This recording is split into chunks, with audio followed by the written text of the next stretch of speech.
Oggi il Gazzettino è uscito con la notizia riguardo alla candidatura dell'UNESCO che lei sicuramente avrà letto, presumo.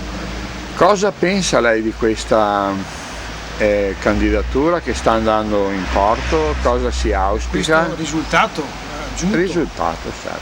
Questa è una cosa importantissima sul prodotto che attualmente è maggiormente di tendenza a livello mondiale, perché qui il mondo ormai vengono per il prosecco. Il fatto che rientri appunto nei siti più importanti al mondo non è che un volano per raggiungere grandi livelli di accoglienza in questa zona. Quindi mi aspetto che arriveranno tanti turisti sensibili al discorso vino e anche non solo, e quindi sarà un'opportunità non solo per il prosecco ma per il territorio in generale. E quindi a cascata non solo nei 15 famosi di OCG, ma a cascata prenderà anche quelli vicini, quindi è un bene per tutti. Bisogna capire che non è una cosa limitata al territorio ma al Veneto in generale.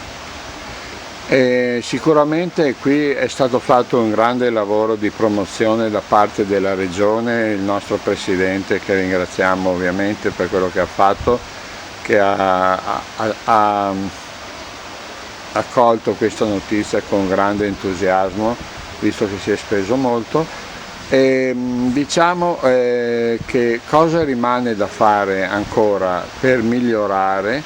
E un'altra domanda, lei come realtà alberghiera si è già accorto di questa differenza? C'è una differenza rispetto agli anni scorsi? È migliorato l'afflusso dei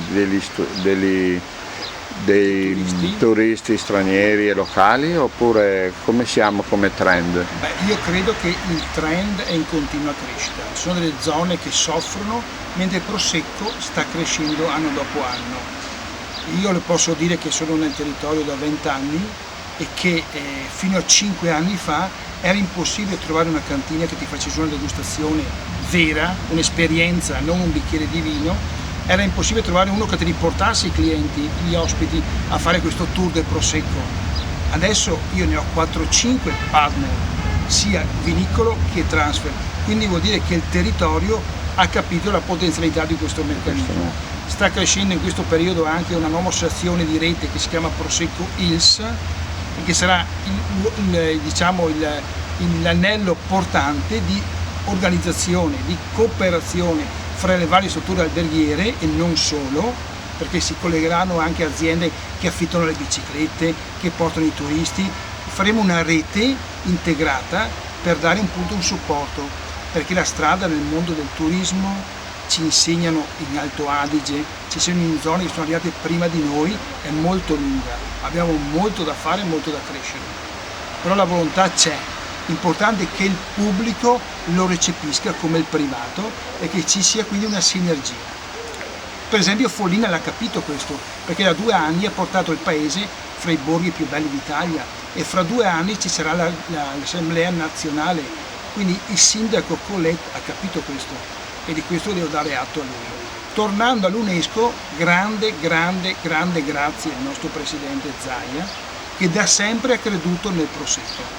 Scontrandosi anche con grandi lobby che volevano certe cose, lui è andato avanti per la sua strada e ha raggiunto gli obiettivi, e gli auguro di raggiungere anche l'obiettivo un po' più grande, che è quello dell'autonomia.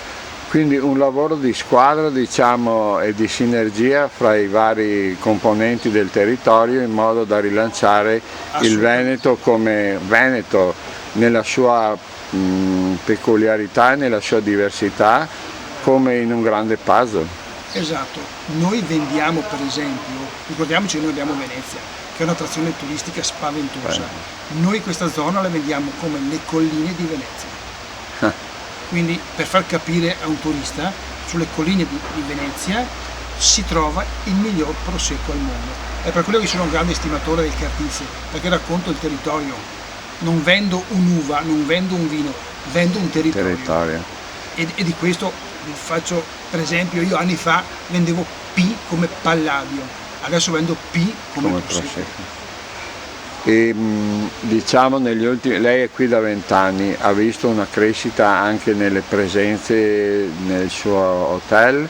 Io Come ho un turismo diciamo, di lusso. Il mercato anglosassone è quello che risponde maggiormente.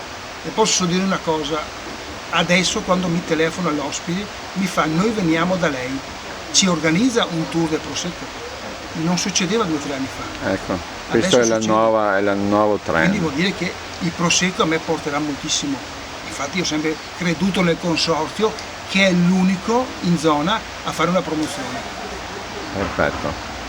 Bene, allora non resta che aspettare qualche giorno, vedere come andrà a finire tutto e sperare che tutto vada bene nel futuro in nome di questa sinergia, in nome di un Veneto che sta sicuramente crescendo e migliorando di giorno in giorno. Sai, siamo la prima regione italiana per presenze turistiche. La zona del Trevigiano soffriva rispetto ai grandi Garda, adesso abbiamo avuto la fortuna, chiamiamola così, di avere un prodotto che il mondo se ne è innamorato. Dobbiamo sapercela giocare. È il nostro momento. Dobbiamo sapercela giocare, io credo molto così, e siccome sono in un inguaribile ottimista, finché c'è Zaia c'è speranza. Come dice il nostro presidente, solo i pessimisti non fanno successo. Solo i pessimisti. La ringrazio e buona giornata. Grazie.